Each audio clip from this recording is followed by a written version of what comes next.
worked at ESPN on various shows now for the last 5 years, and at no point have I heard someone on one of the desks or on a radio show say the Colts are going to be Super Bowl contenders.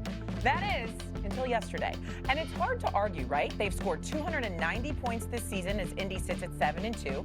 Last time they started 7-2 or better was 2009, the year they won the AFC Championship. The Colts also lead the AFC South. It's been over a decade since they won that division.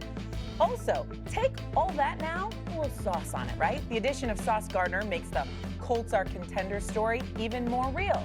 Just ask their quarterback. I think obviously they believe in our team and what we can do this year.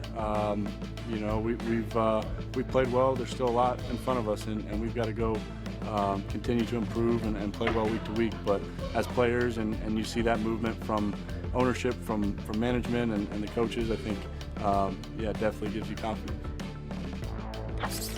I don't know if he said it with a ton of confidence, but I'm going to take it that he has the ton of confidence, does Daniel Jones. Look, with the addition of Sauce Gardner, as I just laid out, there's added expectations now for the Indianapolis Colts. But the question for you, RC, is can Daniel Jones handle that pressure? No. And they shouldn't make it. That don't mean they can't win. Right? Like that's the difference to me.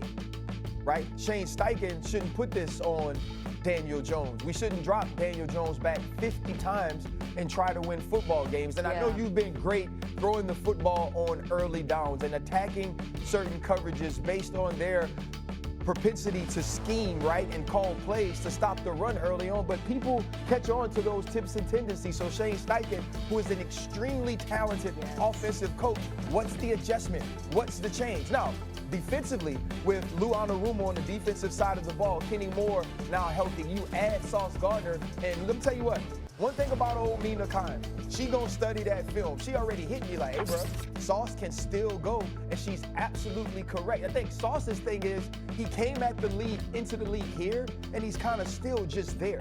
And we've watched other people elevate, but Sauce is still absolutely locked down and physical in man-to-man coverages, and now you add that piece. So for me, it's not if Daniel Jones can handle it or not, it's how you make sure he doesn't have to handle the pressure, that he understands it's not just on him. And that's going to be Shane Steichen's job going forward.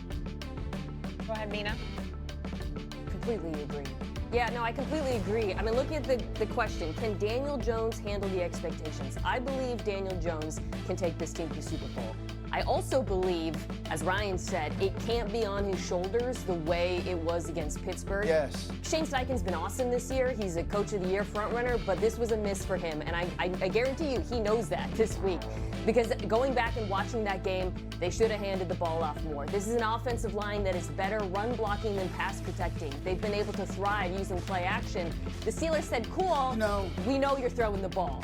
It felt like they were a step ahead of them the whole time, and that's when you brought out Daniel Jones' worst tendencies. And yes, he does have them. He still has some issues with pressure feel that was exacerbated by the game plan and what the Steelers did to them.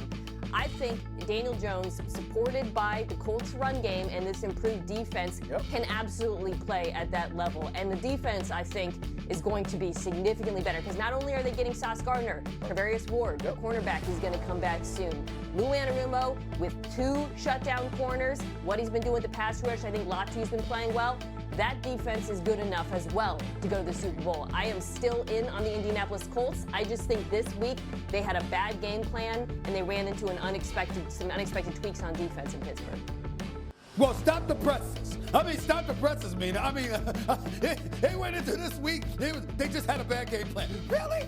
Excuse me, that's part of the process to make sure you don't have bad game plans, okay? This is the thing that kills me with you, with RC, to a lesser degree, Dan Orlovsky, actually to a higher degree, Dan Orlovsky. I'm saying this affectionately because I have the right to do it because you know I love all of y'all to death. You know I love all of y'all to death. Y'all are some football snobs. Nobody has called you this on national television. I'm calling you right now, all three of you. I don't You're feel like that's wrong. football snobs.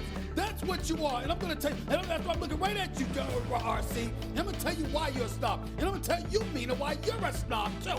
All three of you are snobs. Oh, I totally believe in Daniel Jones, and he'll take us to the Super Bowl. He'll take the Colts to the Super Bowl. However, I do agree with you, RC, that you can't rely on just him. You gotta pick one. You gotta pick one. I mean, you can't. Listen.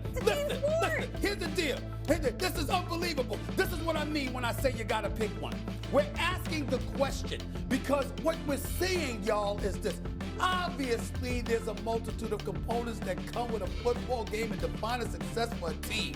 But what we're really saying is, just for the layman out there, speaking on behalf of the layman, because far be it, y'all's football knowledge is so above the rest of us, which it is, by the way. It's so above the rest of us, okay? We're just us little peons down here, the regular people that are watching football. What we're saying is, what's it gonna come down to?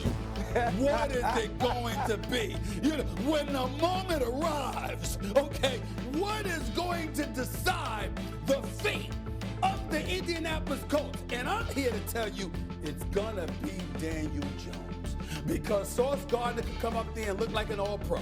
And that defense can show up. And that offensive line can pass, protect, and it can run block. And Jonathan Taylor can run with that football. But if they find themselves in a situation which Pittsburgh just put them in a few days ago, where they said, nah, dog, you gonna have to beat us. Somehow, some way, we gonna make it come down to you. That quarterback has to be able to answer the call. It could be just one pass, like J.J. McCarthy did, this past week with Minnesota. You understand, when he converted the third down, 3rd and 14. You saw that pass that he threw to seal the deal for the game. It could be just one pass. But at some point, what they did against Minnesota was they said, you do it. You do it. Sure. And he went out there and showed them he could. That is what Daniel Jones is going to have to do. Mr. 1 year, $14 million deal. You know what? That's eligible for his market value is at about $184 million they're saying right now with the kind of year that he's having. What you're going to do is going to come down to you. That is what I'm saying. But football snobs don't get that. What they do is they bring everything else into the equation, okay? They don't bring it down to that. Matters. I'm bringing it down to that. Because it matters. And you sound like Martin Lawrence on the last Bad Boys, too. What you gonna do? Great movie. Great. Bad Boys 4 was off the charts. Fantastic. Listen. Fantastic. Yeah. I would rather eat onions. I would rather eat mushrooms. I'd rather eat weird seafood. I'd rather drink black coffee. All good things. Then do what I'm gonna do. I agree. Onions, mushrooms, and coffee are all normal foods, but keep going. No, they're not. Hold it. You rather do that than what? Agree with Stephen A. Stephen A. is right. Say it louder. Don't, Dan. Say it loud. Dan, don't you, Stephen Dan. A. Say it loud. Dan, you work with a board and him. I'm blinking. Stephen A. is right. Do you have a group chat with him? No, man. I don't. Wow. Here's my thing. Thanks to group chat, Mina. And this is where I disagree with you, RC, when you said you can't make them. Daniel Jones, you can't make, yet they already did. They've already done that. When they make this trade, they put Daniel Jones, the Colts, under more pressure than any quarterback left in the NFL this season. It's true. And the reality is, they publicly have declared, we think we can. They're one of those teams who truly believes it. The picks no longer matter for our future, nor does leverage. Because once they made the trade for Sauce, the leverage of you could be the guy that goes somewhere else and gets paid, that's out the window. Daniel Jones got all the leverage now. And so they've already done this in Indianapolis. It's on his shoulders. We all know the teams matter. Of course that, who you go with. But Daniel Jones, and here's the thing, do I believe he can handle the lofty expectations? My answer to that literal question, this year's Daniel Jones, yes. But it's hard for me to unsee things of the past. It's hard for me to just pretend that for a 3-year stretch, Daniel didn't lead the NFL.